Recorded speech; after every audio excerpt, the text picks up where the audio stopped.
At least one person was killed and 3 others were injured as Ukraine targeted Moscow in a massive overnight drone attack on Tuesday. According to Russia's defense ministry, as many as 337 drones were launched by Kyiv over Monday night, with 91 of them targeting the Moscow region.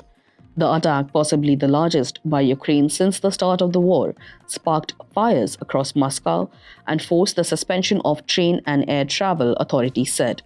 The strike on the Russian capital, hundreds of kilometers from the Ukraine border, came ahead of Ukrainian President Volodymyr Zelensky's meeting with America's top diplomat, Marco Rubio, in Saudi Arabia, which is aimed at ending the 3-year war and restoring support from its key benefactor, which under President Donald Trump has demanded concessions to end the 3-year war.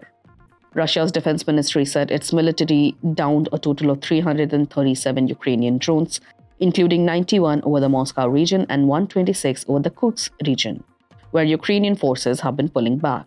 Russia's investigative committee has reportedly opened a terrorism case in response to the massive drone attack. Mayor of Moscow, Sergei Sobyanin, described the recent drone attack on the city as the largest from Ukraine. He confirmed that air defenses were still working to intercept the drones as the rush hour began.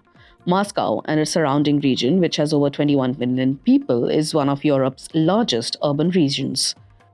Sobyanin wrote on Telegram, the most massive attack of enemy UAVs or unmanned aerial vehicles on Moscow has been repelled. Moscow region Governor Andrei Vorobyov reported at least 1 death and 3 injuries from the attack. He shared a photo of an apartment with blown-out windows and mentioned that drone debris damaged several flats in a building in a southeastern suburb. Some residents had to evacuate a multi-story building in Ramenskoye district about 50 kilometers from the Kremlin. Russia's aviation authority halted flights at all 4 of Moscow's airports for safety. Airports in Yaroslav and Nizhny Novgorod, east of Moscow, were also closed. The RIA news agency said train station in Domodedovo, around 35 kilometers south of the city, was damaged. The drone strikes also damaged railway tracks, causing cancellations of some commuter trains. Despite the scale of the attack, reports from Reuters suggested there was no panic in Moscow, with commuters going to work as usual.